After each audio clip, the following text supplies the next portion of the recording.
Every evening, my husband went to the garage and locked himself in. "I need some peace," he said. For 10 years, I never went in there. But one day, I accidentally pushed the door open and saw what he had been hiding from me all these years. Good day, dear listeners. It's Briella again. I'm glad you're here with me. Please like this video and listen to my story till the end, and let me know which city you're listening from. That way I can see how far my story has traveled. People always say you don't notice the moment a marriage starts dying. I used to disagree with that. I used to think I was the kind of woman who would notice. I was wrong. Derek and I had been married for 14 years when I finally pushed open that garage door.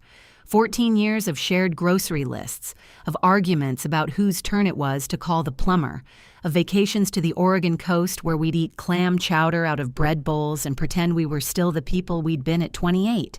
We lived in a beige colonial in Beaverton, Oregon. 3 bedrooms, a yard that Derek mowed every other Saturday, a neighborhood where people waved from driveways. From the outside, we looked exactly like what we were supposed to be. I worked part-time as a medical billing specialist, mostly from home. Derek was a financial consultant at a mid-size firm downtown. We weren't rich, but we were comfortable, or so I believed. We had a joint account, a mortgage, 2 car payments, and a retirement fund that Derek managed because, as he always said, "Numbers are my thing, Sarah." I let him. That was my first mistake, though I didn't know it yet. The garage had always been Derek's space. He'd claimed it early in our marriage. Set up a workbench, hung tools on pegboard, bought a mini fridge for his beer. I had the kitchen, the reading nook off the hallway, the garden. He had the garage. That felt fair. That felt like the ordinary architecture of a long marriage. 2 people carving out their separate corners of a shared life. He started spending more time out there about 10 years ago. I remember because it was the autumn our daughter, Lily, started middle school, and I'd wanted Derek home more in the evenings for that reason. Kids that age need both parents visible, I felt. But Derek had started disappearing after dinner. Not dramatically, just quietly. He'd clear his plate, pour the last of whatever wine was open, and say, "I just need an hour to decompress." An hour became 2. 2 became the whole evening. "It's the stress at work," he told me. "I just need somewhere quiet." I understood stress. I didn't push.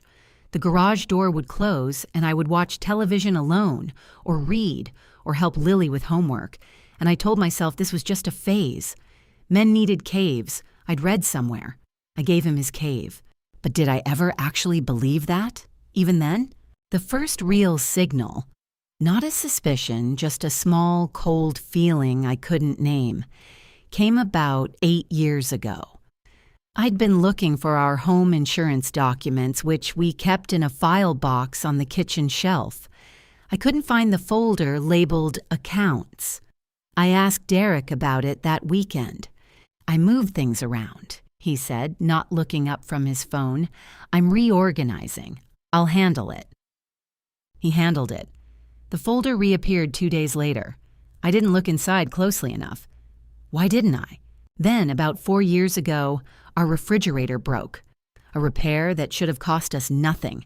We had savings, I'd seen the statements, $12,000 sitting in our emergency account. But Derek came home that evening looking tight around the eyes and said we'd need to put it on the credit card. "What about the savings?" I asked. "I moved it into a CD," he said. "Better return. We can't touch it for 6 months." That made sense. Derek was the numbers person. I nodded and signed the credit card slip and forgot about it. But the cold feeling came back. The second television we couldn't afford to replace outright. The roof repair. "We'll refinance a little. It's smarter that way." Lily's college fund that seemed, when I glimpsed a statement once, smaller than I'd expected. Each time Derek had an explanation. Each time the explanation was just fluent enough that I almost believed it. Almost. I started noticing other things. He kept his phone face down now, always. He'd become vague about work, where before he'd mentioned colleagues by name, complained about specific clients.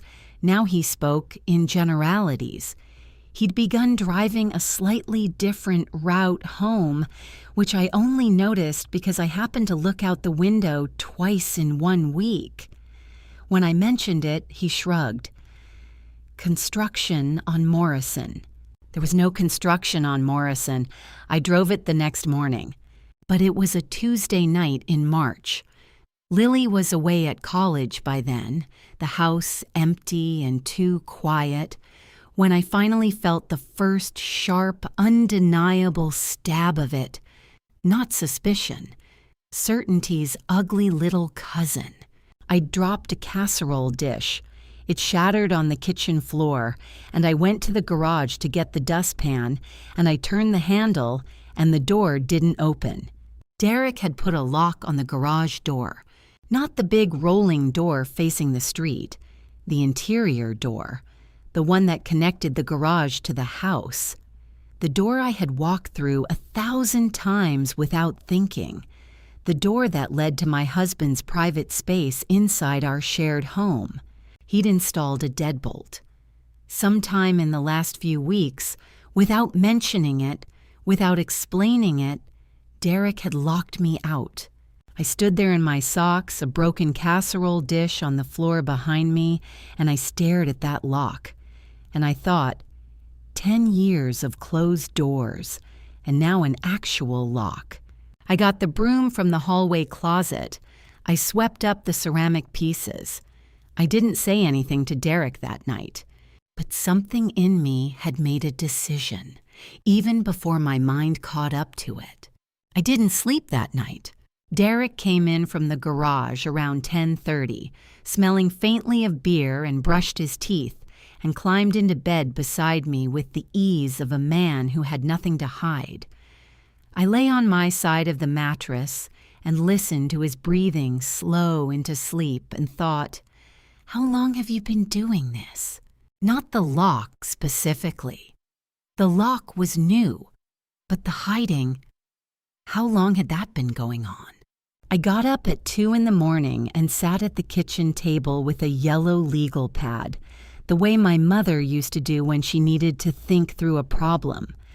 I wrote at the top of the page, what do I actually know? Not what I feared, not what I imagined. What I knew. I knew our savings account had less than I'd expected when I'd glimpsed a statement 18 months ago. I knew Derek had become evasive about finances in ways that had, over the years, accumulated into a pattern I'd been actively choosing not to see. I knew he had locked the interior garage door. I knew that for 10 years, that garage had been a space I was tacitly discouraged from entering. I sat with that list for a long time. Then I wrote a second column. What could explain this innocently? A hobby he was embarrassed about, a surprise he was planning, some private struggle, gambling maybe, or debt he was ashamed to admit.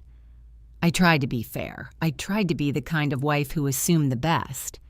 But by 3 a.m, I had stopped being that wife. That wife had been too expensive. What I needed to understand first was the money. If Derek had been concealing finances, there would be evidence somewhere. Not in the garage necessarily, but in documents and accounts, in the digital trail that modern financial life leaves, whether you want it to or not. The problem was that for 14 years I had willingly kept myself ignorant of our financial details. I had trusted Derek because he was competent, and because trust felt like love, and because looking too closely had always seemed like an accusation. Now I was going to look closely. The next morning I waited until Derek left for work. Then I went to the kitchen shelf where we kept files, and I went through every folder carefully, which took about an hour. What I found was not reassuring. There were statements for our joint checking account and one credit card. But the investment accounts, the retirement fund, the brokerage account Derek had opened 6 years ago, the college savings plan we'd set up for Lily. None of those statements were here. Derek had either moved them or, more likely, stopped having them mailed to the house. Everything would be online, and I didn't have the passwords. I sat down at my laptop and went to our bank's website. I had access to the joint checking. I knew that login. I pulled up 12 months of statements and started going through transactions line by line. It took me most of the morning. What I found made my stomach drop in the slow, terrible way of something you already knew before you knew it. Every month, without variation, a transfer of between $800 and $1,200 went to an account I didn't recognize. The transfers were labeled in Derek's meticulous way as PM, household. Patricia Marie, his mother's initials. Patricia Calloway, my mother-in-law. She lived in Scottsdale, Arizona. A woman I had never particularly liked and who had never particularly hidden her low opinion of me. She was 71, sharp as a tack, and had always treated Derek's marriage to me as a mild inconvenience to be endured. She called every Sunday. Derek took those calls in the garage. I wrote down the total of those transfers across 12 months, $11,400. Then I thought about how long this might have been going on. 5 years? 10? I felt something that wasn't quite fear and wasn't quite anger. It was more like standing at the edge of a very large hole and only just now noticing the ground had been crumbling for years. That afternoon, I called my friend Donna Reyes, who worked as an office manager for a law firm in Portland. I didn't tell her everything. I wasn't ready to say it out loud yet, but I asked her a careful question. If someone thought their spouse might be hiding financial assets, what would be the first smart step? Donna didn't ask too many questions. She was that kind of friend. She said, "Document everything you can access right now before he knows you're looking, and find a divorce attorney who specializes in financial concealment, not just a general family law person." And Sarah? She paused. "Don't tell him you're looking." I thanked her and hung up and sat very still. Then I got up, went to the home office, and photographed every bank statement in that filing cabinet with my phone, all of them. I uploaded the photos to a Google Drive account I created that afternoon using an email address Derek didn't know about. A bland, forgettable address with no version of my name in it. I was not a dramatic person. I was not a confrontational person. I had spent 14 years being accommodating and reasonable and trusting, and it had cost me in ways I was only beginning to calculate. But I was methodical, and I was done being kept in the dark. My first plan was simple: find out the full scope of what was hidden before Derek knew I was looking, get an attorney, get an accountant, and do it quietly. The garage door still had its lock, but I had started to find other keys. I found my attorney through Donna's firm. Not one of their attorneys, but a referral to a woman named Claire Hutchins, who practiced family law with a specific focus on marital asset disputes. Her office was in a converted Victorian on the west side of Portland, and when I walked in for my first consultation on a Thursday morning, I felt the particular shame of a woman who has finally admitted to herself that her life is not what she thought it was. Claire was in her 50s, direct in the way that competent women often are when they have run out of patience for softness. She listened to everything I said without writing much down, which I later understood meant she was the kind of lawyer who processed things internally and quickly. When I finished, she folded her hands and said, The transfers to Patricia Calloway alone may not prove intent, but if there are investment accounts that have been restructured without your knowledge or consent, that's a different matter. You're a joint account holder on those. I believe so, I said. Derek always handled the paperwork. Claire nodded slowly. We're going to need a forensic accountant. She recommended a woman named Ruth Adler, who worked independently and specialized in exactly this kind of case. I called Ruth that same afternoon. She had a flat, businesslike manner on the phone and quoted me a retainer that made me wince. But I paid it using money from my personal savings account, the small one I'd maintained quietly since early in our marriage, almost out of instinct, the one Derek didn't know about. Funny how the instincts we dismiss in ourselves turn out to be the wisest parts of us. Ruth asked me to gather everything I could access: statements, tax returns, any financial correspondence I could find. I sent her everything I'd already photographed. She told me she'd have preliminary findings within 10 days. I drove home and made dinner and sat across from Derek at the kitchen table and talked about the neighbor's new fence and whether we should repaint the front door this summer. He poured wine and laughed at something on television, and that night reached for me in the way he occasionally still did, and I moved away and said I was tired, and he turned over without protest. Was he already suspicious of me, or was he simply that confident? 6 days later, Ruth Adler called. She'd found the investment accounts, 2 brokerage accounts, and a Roth IRA, all technically joint, all administered exclusively by Derek. And what she'd found in those accounts was systematic. Over the course of approximately 7 years, Derek had been making transfers from our joint investment portfolio into a separate account.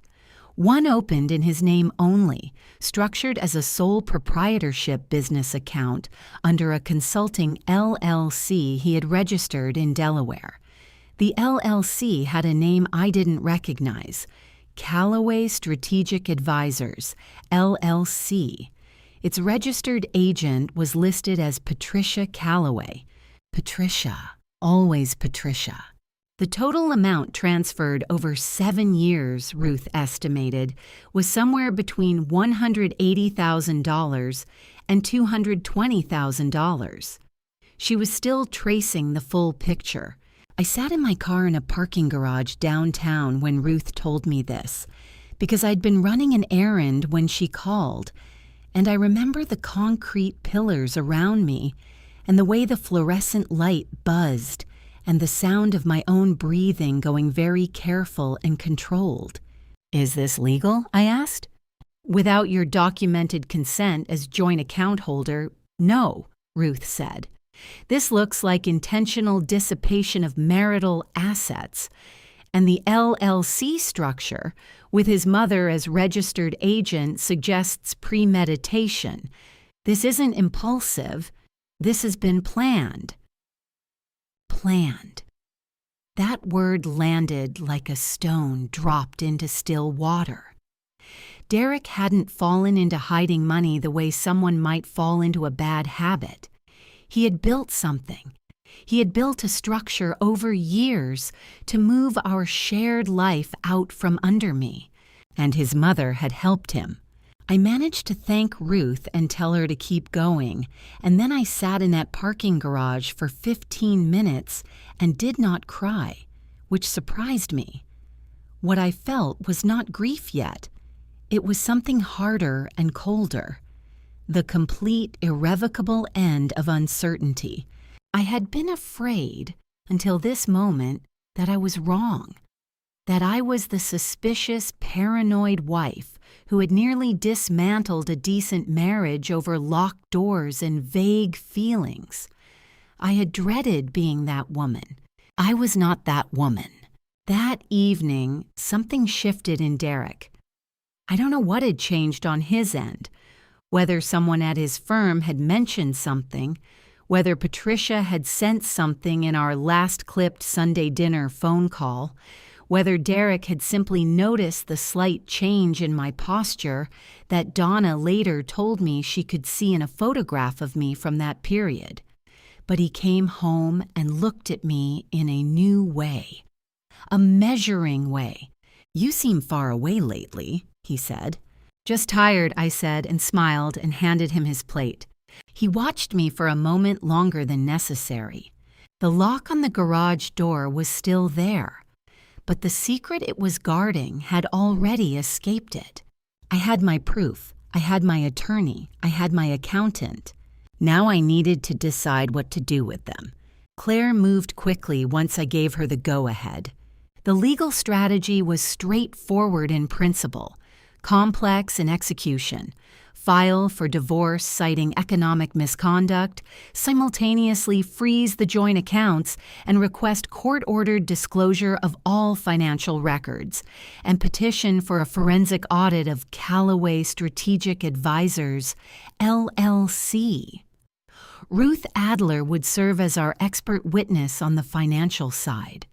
Claire had done this kind of case before. She was calm in a way I was trying to learn from.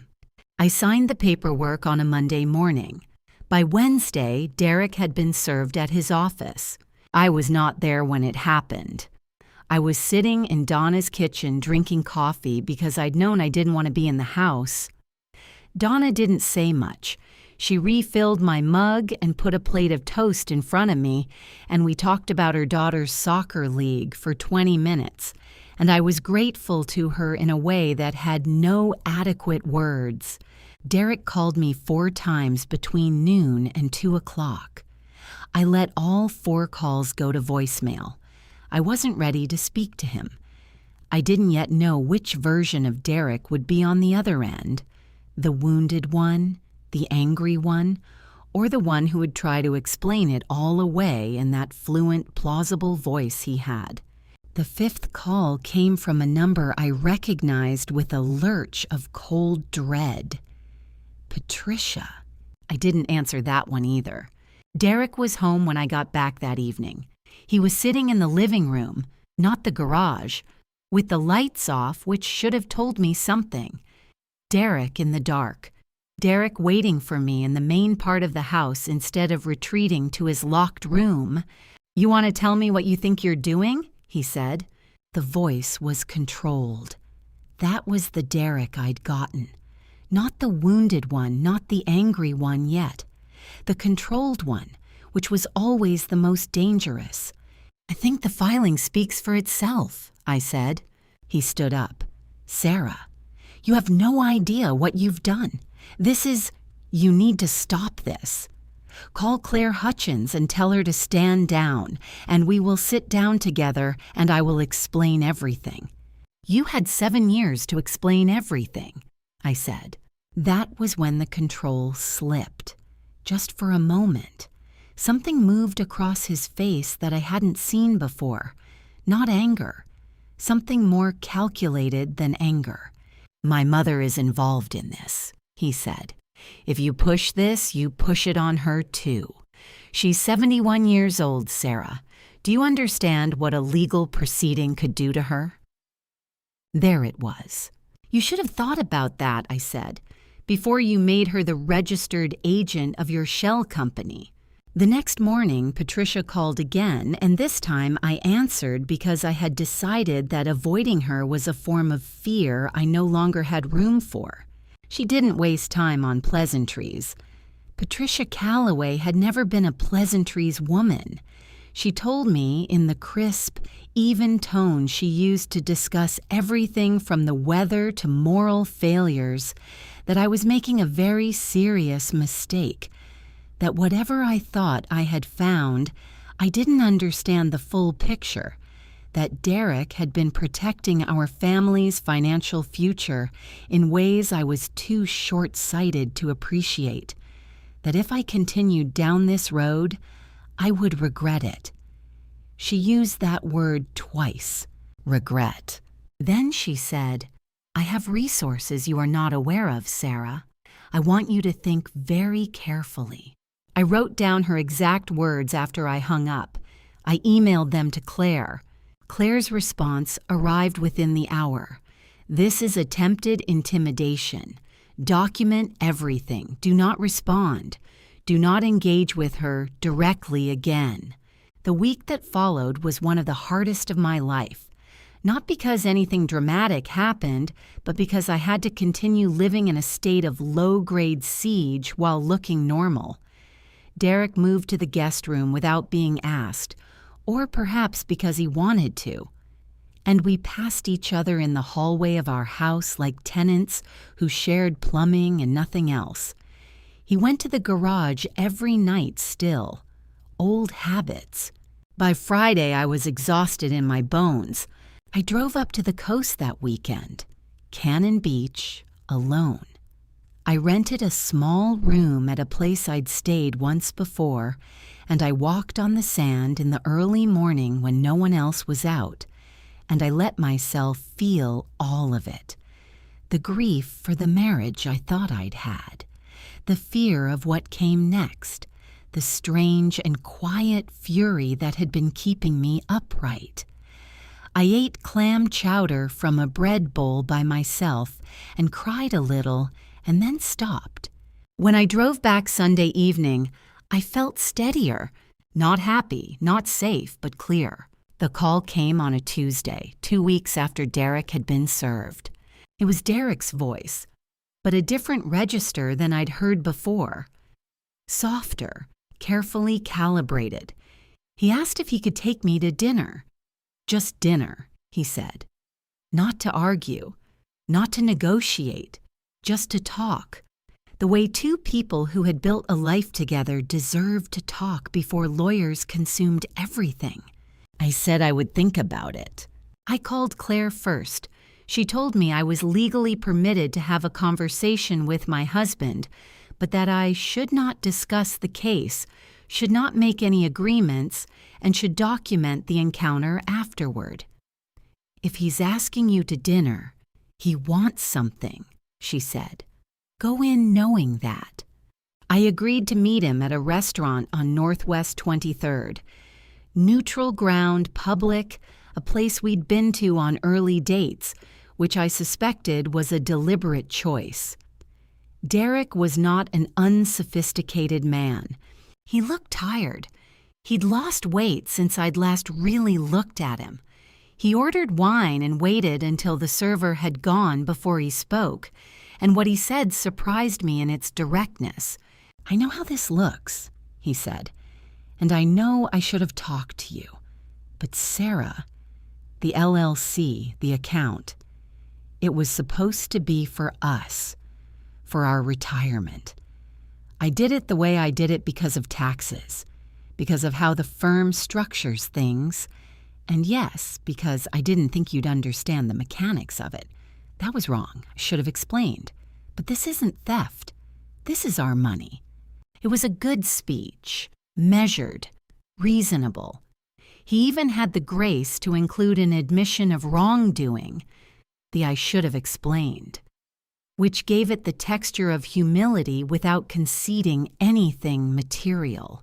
I watched him deliver it and felt nothing shift in me. That was new. There had been a time, not so long ago, when Derek speaking in that calm, reasonable voice would have been enough to make me doubt my own perception. I had a long history of doubting my own perception around this man, but I had Ruth Adler's numbers in front of me. I had bank records going back 7 years, and I had, sitting in my memory, Patricia's voice on the phone. I have resources you are not aware of. Derek, I said, if this was always our money, handled correctly for tax purposes, then a forensic accountant would be able to confirm that, and you'd welcome the audit. He looked at me for a moment. Something moved in his eyes, not the calculated thing I'd seen before, but something closer to the real man, whoever that was anymore. You've changed, he said. Yes, I said. I paid for my own meal and drove home. What I needed now, and what I had been quietly building was something that no lawyer could provide. Witnesses to the person I was, the marriage I'd lived in, the reality that Derek and Patricia would likely try to paint in unflattering colors if this went to litigation. Character, in a divorce proceeding, wasn't irrelevant. Donna had already offered to provide a statement about the conversation in which I'd confided my suspicions. The timeline of when I'd first reached out to her mattered, but I needed more. The woman who became my most important ally arrived unexpectedly. Her name was Janet Farrow, and I'd known her loosely through a neighborhood association.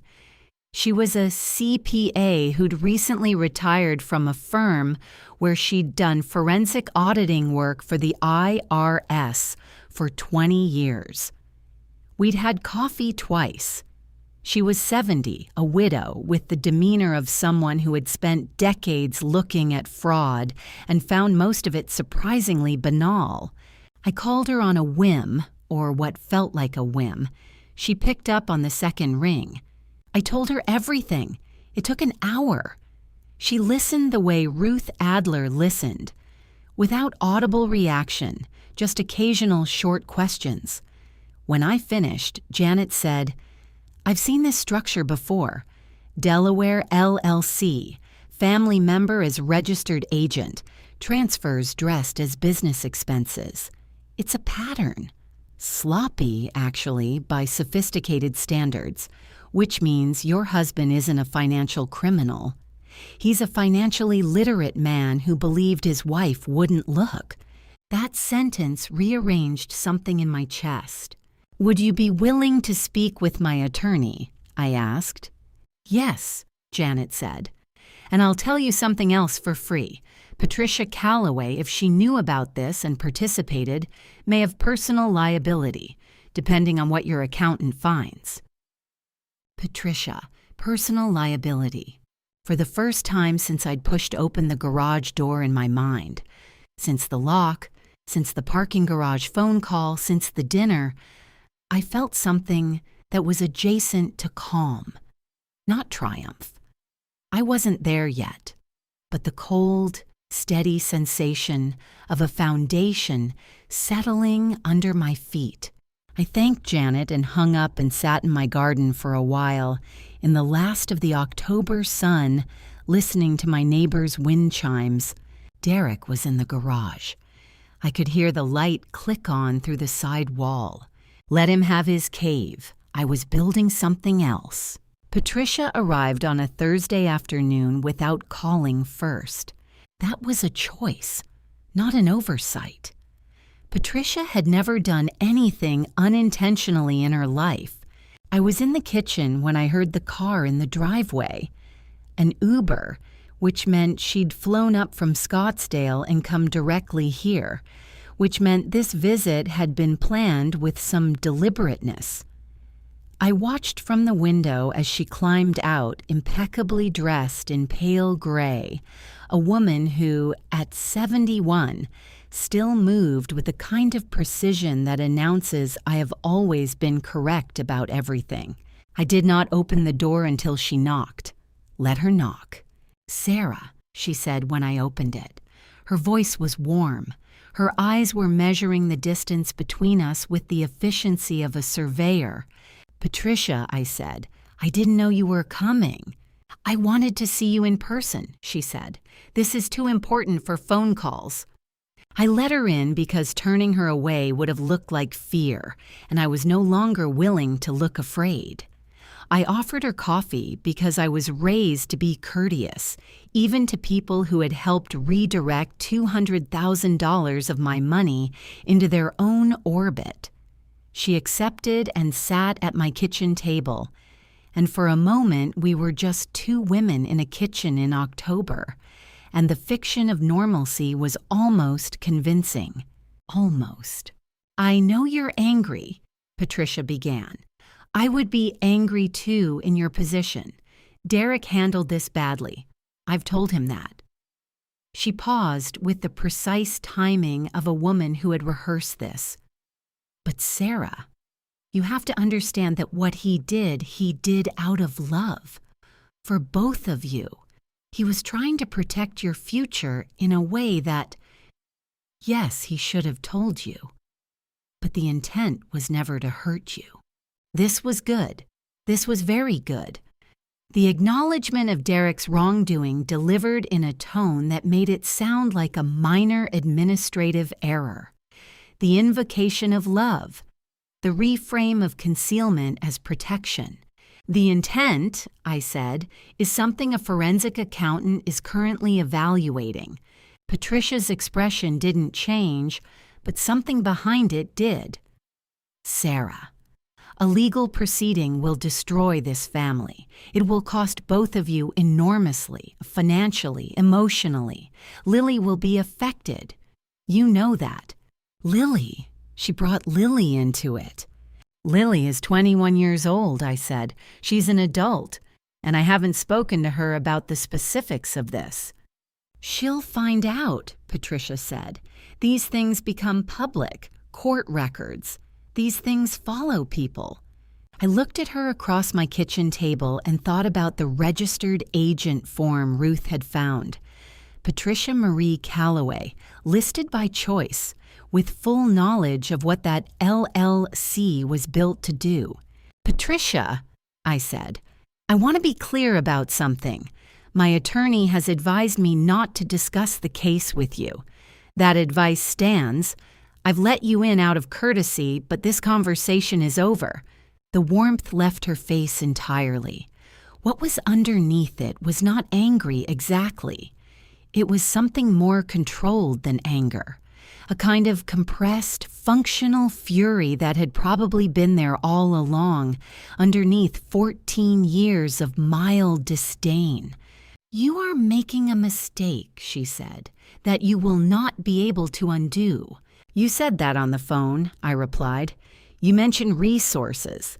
I've documented that conversation and provided it to my attorney. I want you to know that. She stood. She picked up her bag. She looked at me for a long moment in a way that I will not fully forget, not because it frightened me, but because in it I saw something clearly for the first time. She had never respected me, not in 14 years.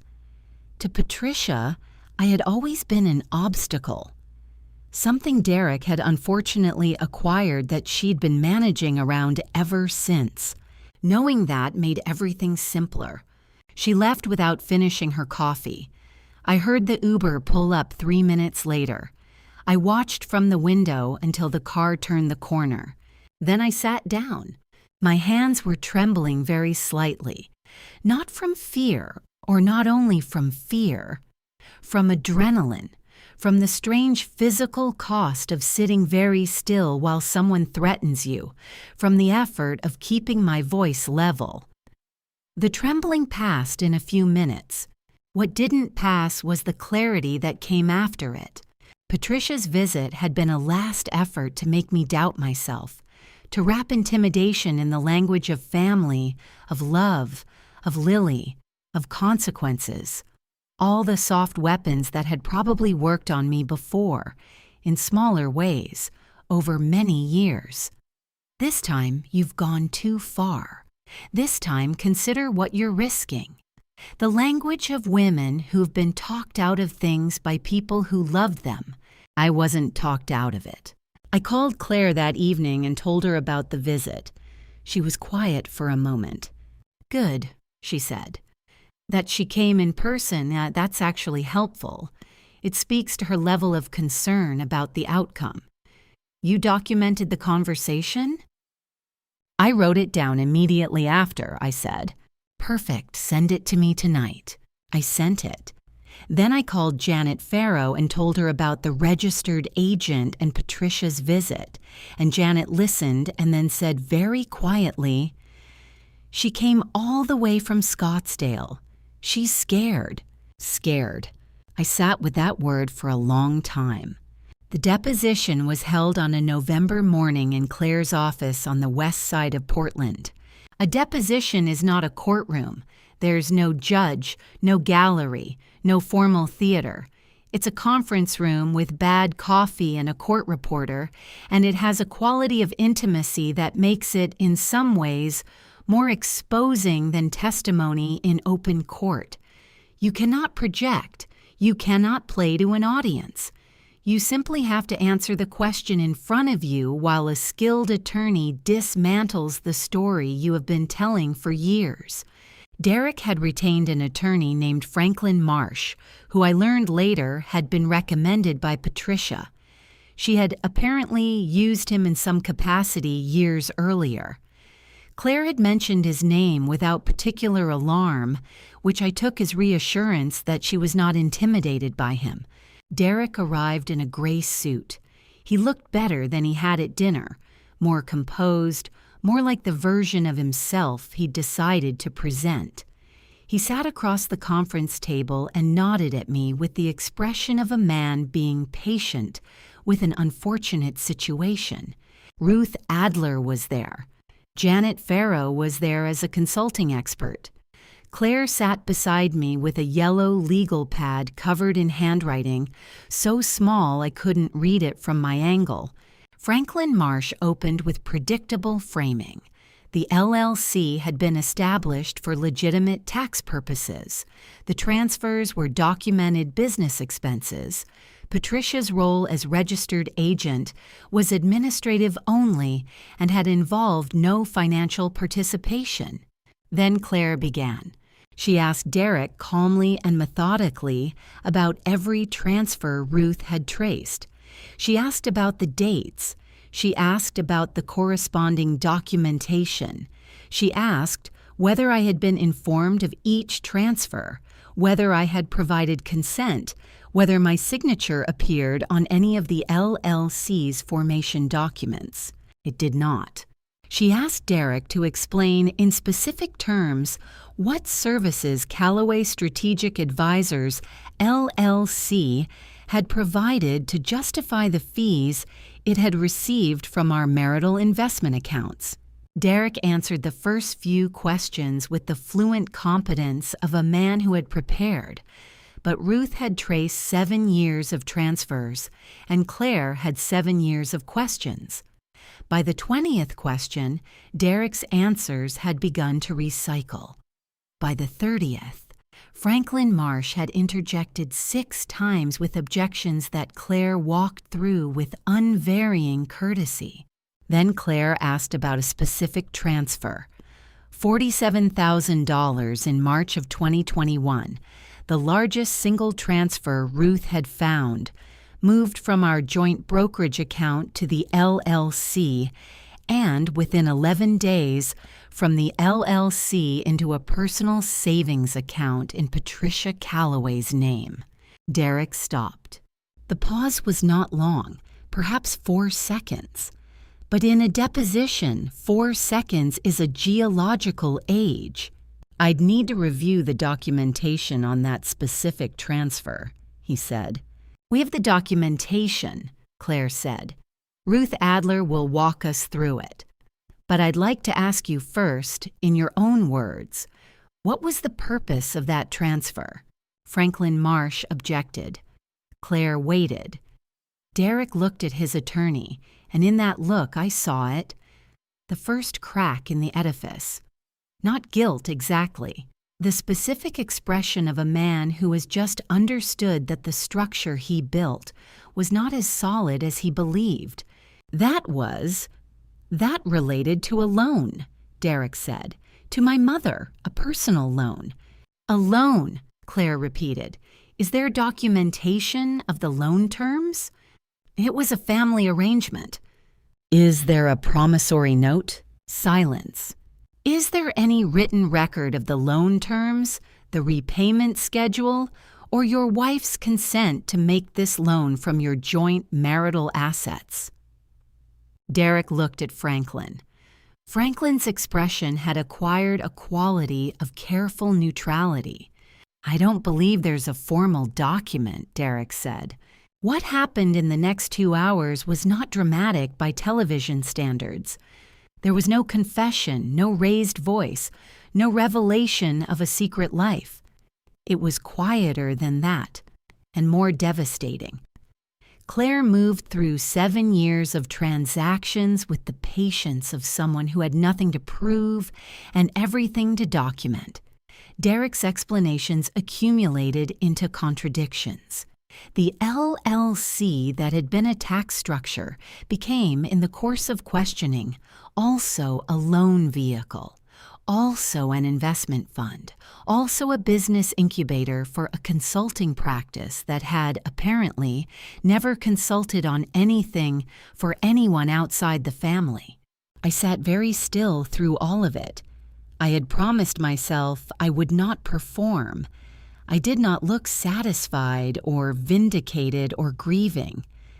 I looked at the table and the documents and occasionally at Claire, and I breathed.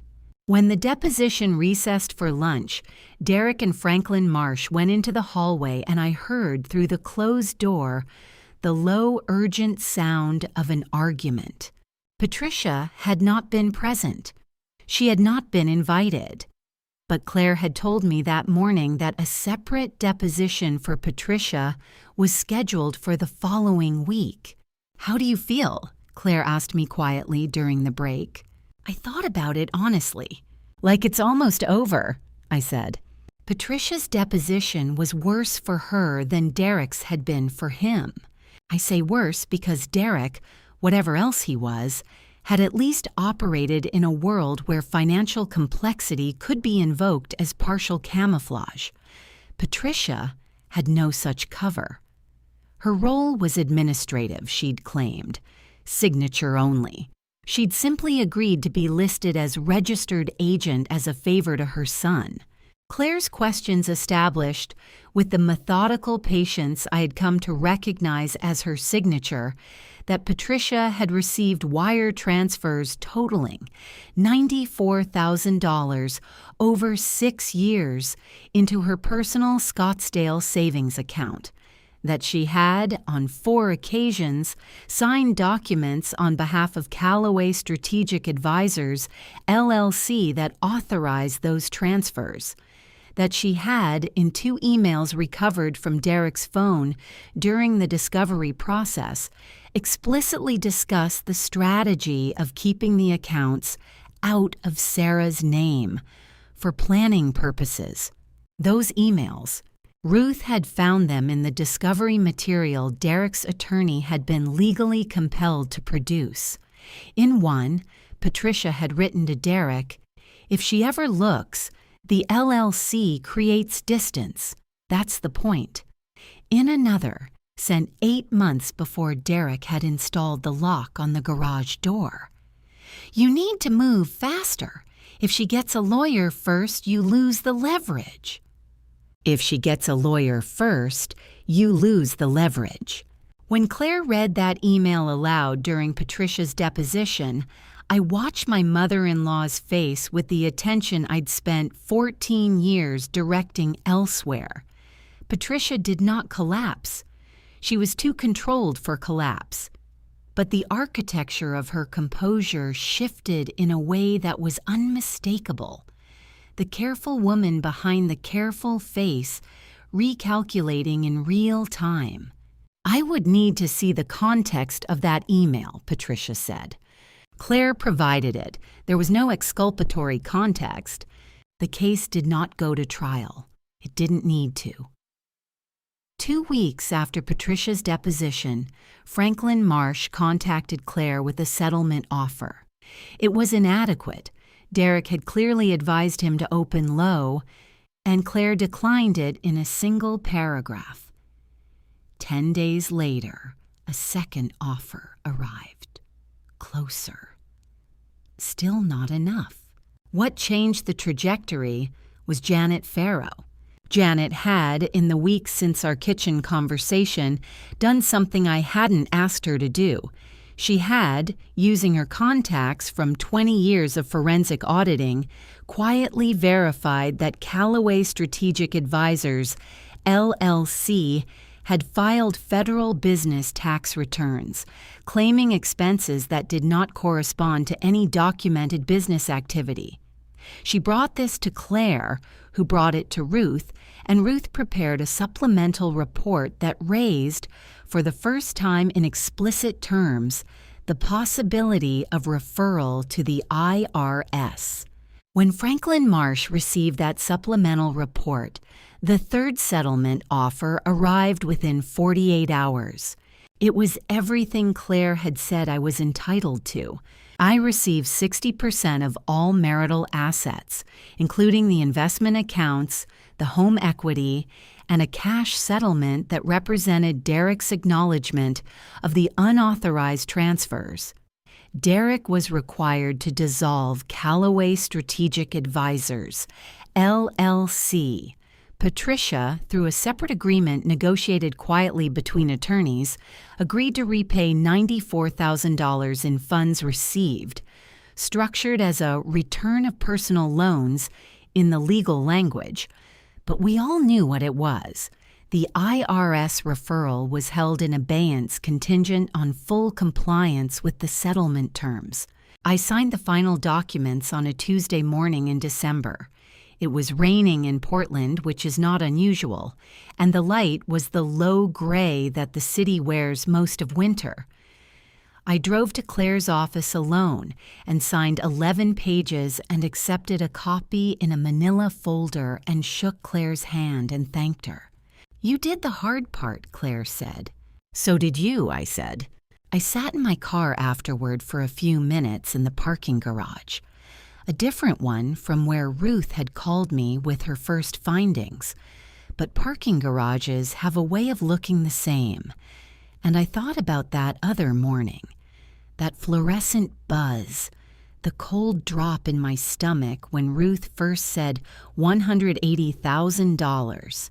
What I felt now was not the euphoria I had perhaps expected. It was quieter than that. It was the feeling of having carried something very heavy for a very long time and finally being allowed to set it down. The house had been listed in October. It sold in 3 weeks. Derek moved into an apartment in Northeast Portland. I didn't know what Patricia was doing.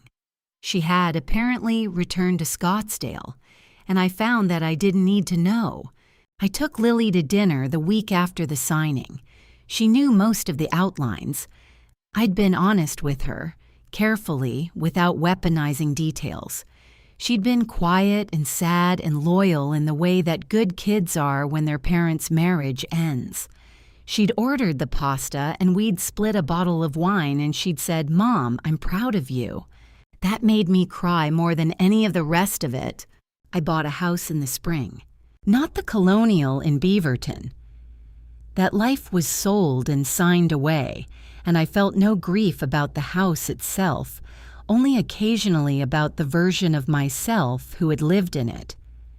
The new house was smaller, older, with a porch that faced west and got the evening light, and a garden that had been let go for a few years and was waiting to be reclaimed. It was in a neighborhood in Northeast Portland where I knew no one, which felt exactly right. Donna helped me move. Janet Farrow came with wine and took charge of the kitchen boxes. Lily drove up from Eugene, hung curtains in my bedroom, made pancakes in the morning, and left the kitchen clean. I stood in the living room that first Saturday evening after everyone had gone, with takeout containers on the floor and nothing on the walls, and the April light coming through the west-facing windows. And I felt something I can only describe honestly as peace. Not the absence of trouble, but the specific peace of a woman who has looked at the truth of her own life and decided not to flinch. I started working full-time again, picked up new clients, took on an office management role I hadn't expected to enjoy and did. I joined a hiking group. I started cooking properly again, for myself, a pleasure I'd forgotten about in the years of making dinners that had to be ready when someone else came home from the garage. In August, I took a week alone in Vermont and walked through small towns and read 3 novels and felt for the first time in a very long time like a person rather than a function. Were there hard nights? Yes. Sometimes I'd wake at 2 in the morning and feel the old fear, not of Derek, but of my own long accommodation. That was harder to make peace with than anything he had done. I had chosen not to see. I had reasons, but I had chosen it. I'm telling you that because I think it matters. As for Derek, he had left the firm or been asked to leave and was working at a smaller operation across the river. He'd started dating someone. I wished him nothing violent. I wished him a long and well-considered life. Patricia was navigating a federal inquiry into the LLC's historic filings and a $94,000 repayment agreement. I felt no satisfaction at that, only a tired acknowledgement that accountability, even when it comes late, tends to arrive. The garage at my new house became mine. I set up a workbench, started refinishing old furniture from estate sales, kept the door open in good weather, and worked in the evenings in the slanted light. One afternoon in October, Lily came over and found me sanding the legs of a mid-century dresser, covered in dust, laughing at something on the radio. She stood in the doorway and looked at me. "You seem like yourself," she said. "I think I finally am," I said. 10 years. 10 years I didn't open that door. Not because I couldn't, but because I had decided that trust meant looking away. What I learned is this: trust that requires you to stay blind is not trust. It is management. When I finally pushed that door open, when I looked at the lock and decided I was done flinching, I didn't find a monster. I found a man who had counted on my silence, and a woman who had helped him count on it. The most important thing I reclaimed wasn't the money, it was the habit of looking. What would you have done? How long would you have waited? Leave a comment below. I'd love to know. And if this story stayed with you, please subscribe. Thank you so much for being here until the very last word.